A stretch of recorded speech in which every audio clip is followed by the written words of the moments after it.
The other morning I was saying how I missed having my own mugs in this house, and then for Father's Day the girls got me this mug that says the best and most brilliant daddy ever. Totally awesome dad. So now I've got my own mug and I appreciate it, and I think of them when I drink the coffee because they're away this week. So having these nice little reminders, they're nice.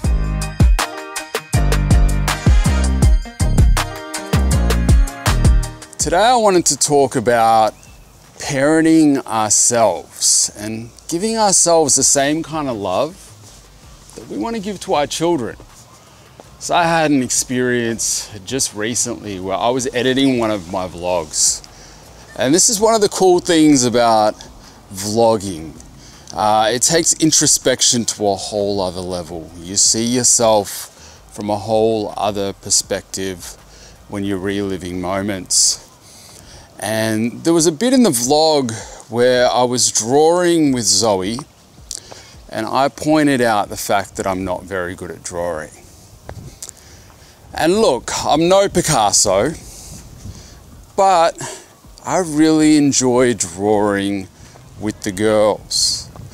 And one of my daughters had said that they're not very good at something that they really love doing not long ago. And it broke my heart because A, I know they're really good at this thing, and B, even if they weren't, I know that they enjoy doing this thing, and I'd never want them to stop because they feel discouraged by the fact they don't think they're very good at it. But here I was, right in front of Zoe, talking about how I'm not good at something that I clearly was enjoying doing with her. And that was the most important part of it all.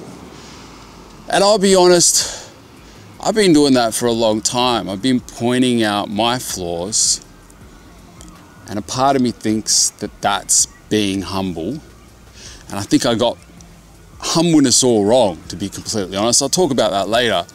But for a big chunk of my life, I think I've done this as a defense mechanism, kind of like Eminem in the 8 Mile, where he's in that battle and he calls out all the things that the other guy is going to say before the other guy can say it.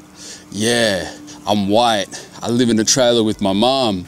I got a friend called Cheddar Bob who shot himself with his own gun. He calls out all that stuff before the other person can say it to take away his power. I know everything he's about to say against me. I am white. I am a punk. I do live in a trailer with my mom. And I've done that, you know, when I was in school.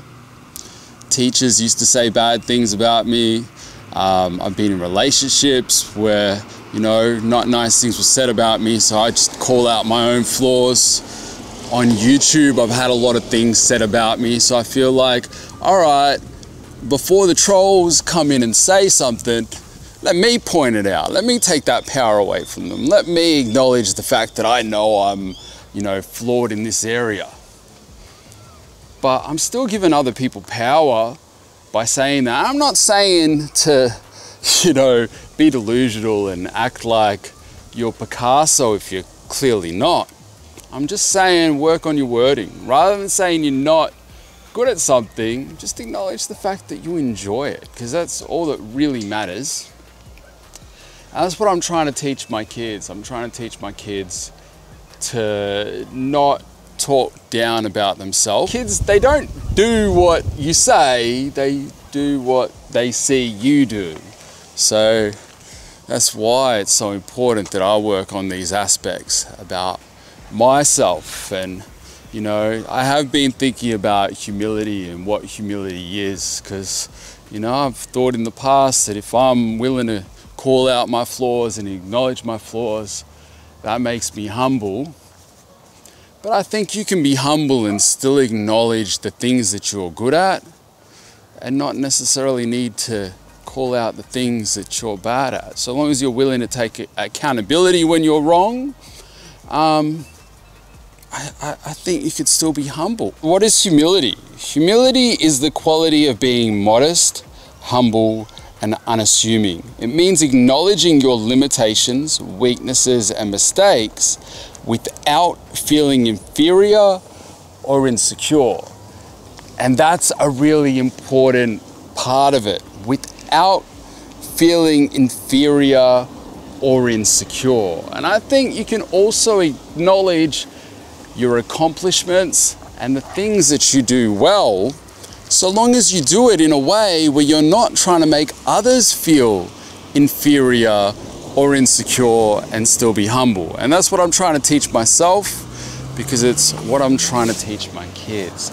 Also, while I'm here, can we just acknowledge how beautiful these trees are? I love this time of year when these trees blossom with these white flowers. Wow, look at this dragonfly up here. He's so cool. He's just chilling there. What's up? All right, I'm gonna go hit the gym. I'm feeling like a brand new me. For the very first time, I'm right where I'm meant to be. I'ma tell everybody I'm feeling like a brand new me. Brand new. This has to be the weirdest collaboration I've ever seen in my life. Oreo flavored Coke. I've been doing good with soda lately. And I actually only had one Coke this past week, but I'm too intrigued not to get it. I don't even like zero sugar Coke, but man, I wish the kids were here this week. I see stuff like this and I'm like, I want to try it. You know what? I'm keeping it for when the kids come. We'll try it together. Oreo Coke. I can't taste it. I guess we'll find out next week. This is what I hate about video games these days. If you don't play a lot, when you do decide to play, this happens. I haven't played this in ages, and I thought I would allow myself to sit down and have some me time. 3 hours left to update. I guess I'm not playing Call of Duty tonight. And by the next time, this literally happened the last time I sat down to play this game. Cloud9, I just took a little visit, and the old me didn't know what I was missing. Seeing so clear, got that 20/20 vision. It was in me all along. All I had to do was listen to that heartbeat down inside of my chest. The little voice in the back of my head saying. Also, for the record, I resisted trying the Oreos Coke. Having orange juice tonight. Seriously, I'm so curious. I know it's gonna be bad, but Oreos and Coke?